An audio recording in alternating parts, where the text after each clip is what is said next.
ഇട്ട് നമ്മൾ പിരിയുക എന്ന് പറയുന്നത് വലിയൊരു ആത്മസംതൃപ്തിയാണ്. അത് മാത്രമല്ല, ഇവിടെ ഉണ്ടാകുന്ന ഭക്ഷണങ്ങളെന്ന് പറഞ്ഞാൽ എല്ലാം നാടൻ സാധനങ്ങൾ മാത്രമായിരിക്കും. ഇവിടുന്ന് കഴിക്കുന്ന ആൾക്കാർക്ക് അറിയാം അമ്മീമൽ അരച്ചുണ്ടാക്കിയ ഭക്ഷണം, അതോടൊപ്പം തന്നെ അടുപ്പ്, നമ്മൾ പഴയകാല അടുപ്പ്, പുകയടുപ്പിൽ ഉണ്ടാക്കിയ ഭക്ഷണം, ഇതൊക്കെയാണ് അവർ വിളമ്പുന്നത്. അപ്പോൾ ഇതുവരെ കഴിക്കാത്ത ആൾക്കാരുണ്ടെങ്കിൽ ഒന്ന് വന്ന് കഴിക്കണം. ഇവിടുത്തെ വലിയ പ്രത്യേകതകൾ എന്ന് പറഞ്ഞാൽ, ഒന്ന് ആടിൻ്റെ നമ്മൾ നല്ല മീറ്റാണ്, ആട്ടിറച്ചിയാണ്. അതിന് 100 രൂപ അവർ വാങ്ങുന്നത്. നമുക്കറിയാം 700-800 രൂപയാണ് ഇന്നത്തെ ആട്ടിറച്ചിയുടെ വില എന്ന് പറയുന്നത്.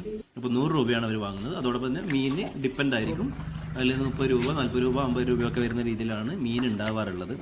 അപ്പോൾ ഏതായാലും ജാനിയേച്ചിൻ്റെ അടുക്ക പോയിട്ടുള്ള ചെറിയ ഒരു വീഡിയോ ആണിത്. അപ്പോൾ നമ്മൾ ഭക്ഷണം കഴിച്ചു കഴിഞ്ഞാൽ അത് നമ്മൾ തന്നെ കൊണ്ടുപോയി കളയണം, അതാണ് അവിടുത്തെ സിസ്റ്റം. അപ്പോൾ ഈ നാടൻ കുത്തരിയുടെ രുചിയും കഞ്ഞിവെള്ളവും അതോടൊപ്പം തന്നെ ഈ തനത് രുചിയും രുചിച്ചിട്ടുള്ളവരിൽ ഒന്ന് കമൻറ്റ് ചെയ്യുക. അതോടൊപ്പം തന്നെ ഇവരെ സ്നേഹം അനുഭവിക്കാൻ വേണ്ടിയിട്ട് തീർച്ചയായിട്ടും നിങ്ങൾ നേരിട്ട് വരിക.